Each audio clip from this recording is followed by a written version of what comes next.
Adelante, senador. Yo le pregunto al presidente, ¿contamos ya con el quórum, presidente? ¿O esperaremos los 90 días, los 90 minutos?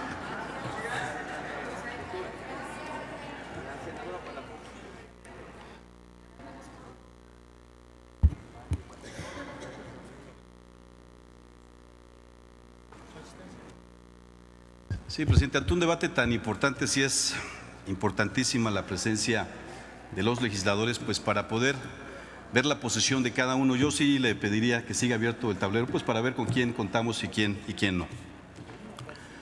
Amigas y amigos senadores, en México requerimos seguridad sin guerra. En nuestro país, las Fuerzas Armadas, el Ejército, la Fuerza Aérea y la Marina son un modelo de patriotismo, solidaridad y lealtad. Ejemplar ha sido su posición institucional en momentos de tragedia, en el auxilio a la población civil, prestando su valiosa ayuda en caso de desastres naturales para preservar el orden, el auxilio de las personas y sus bienes, así como para la reconstrucción de zonas afectadas mediante la activación del Plan de Auxilio a la Población Civil en caso de desastres, conocido como el Plan DN3. Han coadyuvado también con las tareas policiales en el combate contra la delincuencia organizada. Y lo más importante, la protección de las libertades, es decir, de nuestra soberanía nacional. Son por estas y por muchas más razones que esos bonos de credibilidad no pueden seguir siendo dilapidados cuando a las Fuerzas Armadas se le exigen tareas que no les competen constitucionalmente, como es el caso de las funciones de seguridad pública, prevención y persecución de los delitos. Entendemos la preocupación de quienes han afirmado que al Ejército es preciso dotarlo del marco jurídico idóneo que permita una legal, viable y prudente inclusión de su presencia en labores que competen ordinariamente a la policía. Particularmente en un momento tan complejo para nuestro país, donde la fallida estrategia de la guerra contra el narcotráfico, iniciada el pasado sexenio, y donde las corporaciones policiales han sido rebasadas, cooptadas e ineficientes, generando una mayor escalada de violencia, desapariciones forzadas y violaciones graves a los derechos humanos. Sin embargo, esa preocupación no debe ser justificación para medidas con un grado extremo de desesperación como la que da cuenta en el contenido de la minuta de la Ley de Seguridad Interior. Una ley sin sustento constitucional y con ambigüedad en la falta de controles para la regulación del uso de la fuerza, como ya se ha venido mencionando. Una ley que invade competencias constitucionales por parte de Fuerzas Armadas a ministerios públicos en materia de investigación y persecución de los delitos. Una ley que no define de manera clara el término de uso de fuerza, por lo que el actuar de las instancias de seguridad interior ante cualquier situación no será proporcional e incluso irracional a no ajustarse a los estándares internacionales en la materia. Una ley que por sus contenidos y entrada en vigor será objeto de una lluvia de amparos y acciones de inconstitucionalidad por sus contenidos totalmente regresivos a los derechos humanos y contradictorios además con diversos artículos constitucionales en relación al debido proceso, a la protección de datos personales, a la máxima publicidad y a la falta de facultades por el Congreso de la Unión para legislar en materia de seguridad interior, entre otras. Son estas y otras preocupaciones no solamente expresadas por mí o por mi grupo parlamentario del PT Morena. Pueden ustedes ver todos estos días la preocupación de la gente que se ha venido a manifestar en torno al Senado. Pueden ustedes ver la preocupación de la gente en las redes sociales. Pueden ustedes advertir múltiples voces a nivel nacional como internacional. Por ejemplo, los académicos de las universidades, el Ombudsman Nacional en Derechos Humanos, organizaciones de la sociedad civil y por la comunidad internacional. Tan es así que Amnistía Internacional y también la Comisión Interamericana de Derechos Humanos y el Alto Comisionado de las Naciones Unidas, Jan Yarab, han advertido acerca de la regresión que significaría aprobar esta ley en los términos que viene.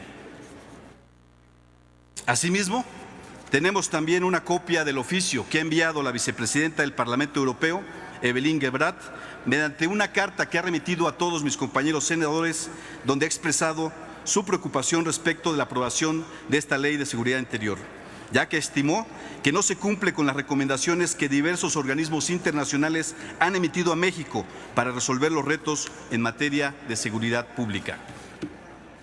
Por otro lado, resulta preocupante que una vez más quienes son mayoría en este Congreso simulen tomar en cuenta las voces de expertos académicos, universidades, gobernadores, y que de forma fast track, como en otros casos, pretendan aprobar una ley que lo único que generará es un retroceso al principio de progresividad inmerso en los derechos humanos.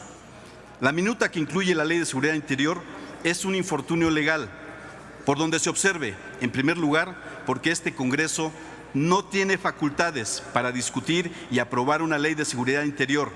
Desde el ámbito del derecho constitucional mexicano, para el Legislativo Federal, sus facultades son expresas y limitadas. Es decir, para que nuestro Congreso de la Unión pudiera emitir la ley en mención, se requiere de facultades inmersas en la Constitución Federal.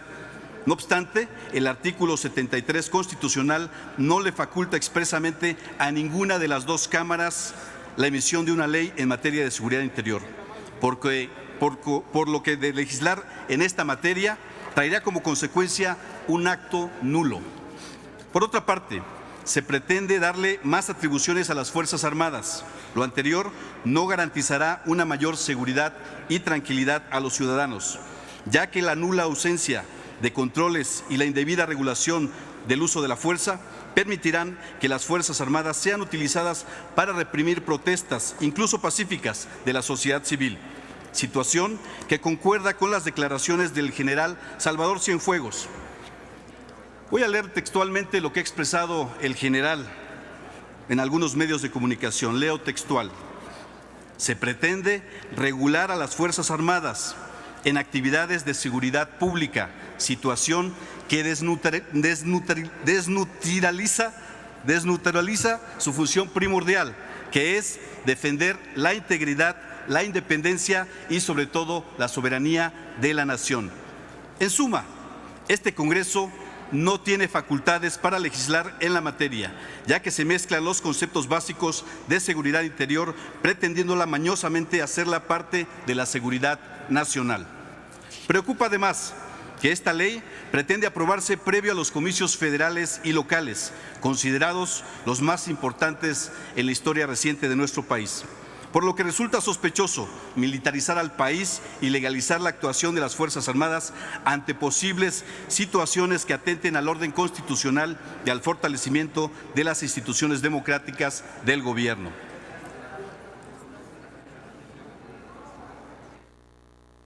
Lo anterior, sin lugar a dudas, puede concatenarse con el actuar de las autoridades electorales en los últimos procesos de los años 2016 y 2017, en donde, como es costumbre, quedó evidenciado por la sociedad la ineficacia de los encargados de evitar actos violatorios de la ley.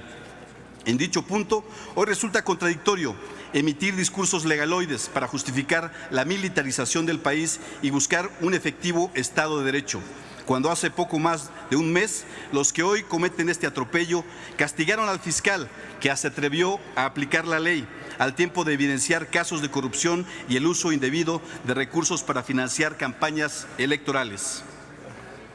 Solo por recordar, más de 12 países han generado sanciones a diversos funcionarios, desde generales, diputados, vicepresidentes y presidentes, y tenemos lamentablemente conocimiento que en nuestro país no avanza la investigación en el lamentable acontecimiento de corrupción de Odebrecht.